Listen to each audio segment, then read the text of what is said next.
How yins doing? Well, this is the moment I've been waiting for like 2 months. Halo Infinite is out. Is it good? Is it bad?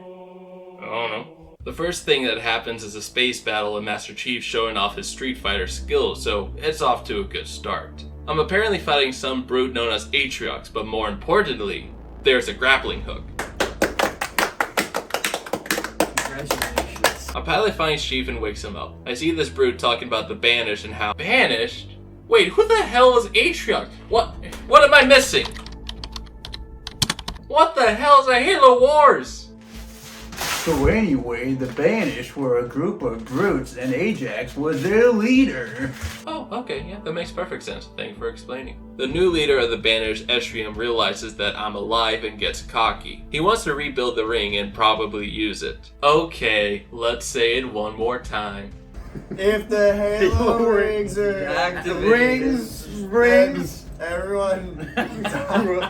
If the Halo rings are activated, everyone will die. You're gonna die. Rings. Master Chief needs to pick up a weapon, which happens to be another AI, which will be known as Cortana 2. Cortana 2 thinks that Cortana 1 has been deleted, but she couldn't be further from the truth. Yeah!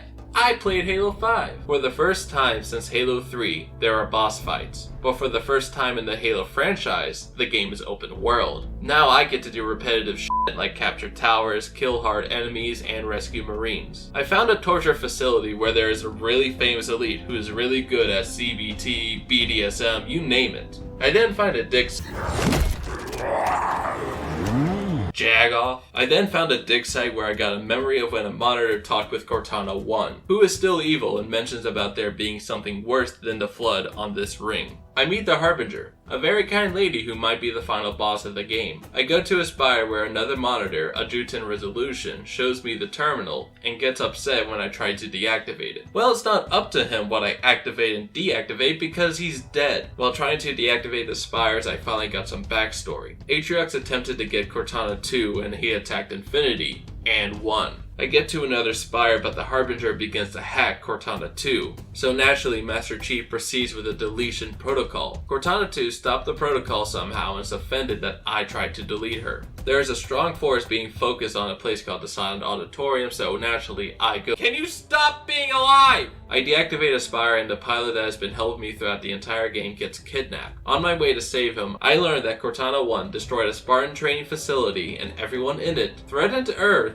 and destroyed the planet that Atriox and the Banished is from. So yeah, after Halo 5, she became a terrorist. The only way to stop Cortana was to create an exact copy of her. Cortana 2 realizes that she is Cortana. This makes Cortana 2 want to be deleted, but oh no, now Master Chief is a simp and keeps her active. I blast through Banished and kill Jaga, the Spartan killer, to get to Estrium, who was the hardest final boss. It was a glorious fight that only took 5 hours, and now— What do you mean he wasn't the final boss? Oh, that's right, the Harbinger. Cortana 1 was never deleted. She sacrificed herself to destroy the ring so that the Banished could never use it. Cortana is dead and she got what she deserved. A hero's death. I fight and kill the Harbinger. Cortana 1 uses an echo to say one last goodbye to Master Chief. I make it out alive and that's the end of the game.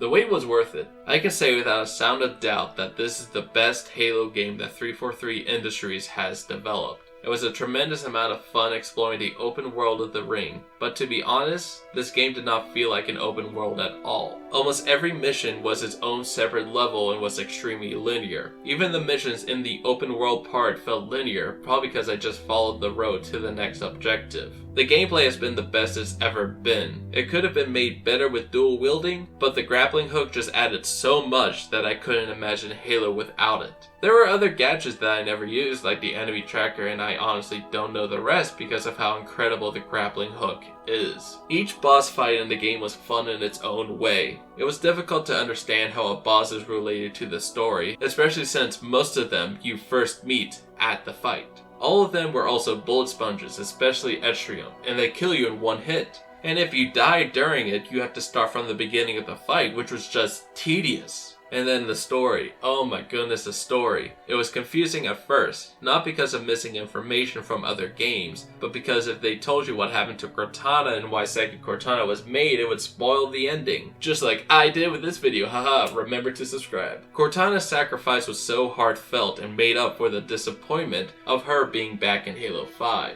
Cortana 2 is such a lovable character, just like how the original Cortana was. You can just feel Master Chief's hatred for himself that he let Cortana 1 down, and how he's trying his hardest to protect Cortana 2. It's just incredible character development. Halo Infinite is one of the greatest Halo games to date, and it has incredible multiplayer. Now all I can do is sit here and wait for the next game so that I can finish the fight.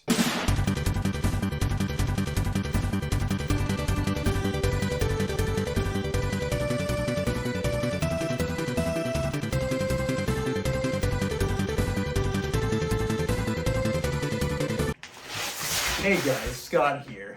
The finish with Bruce.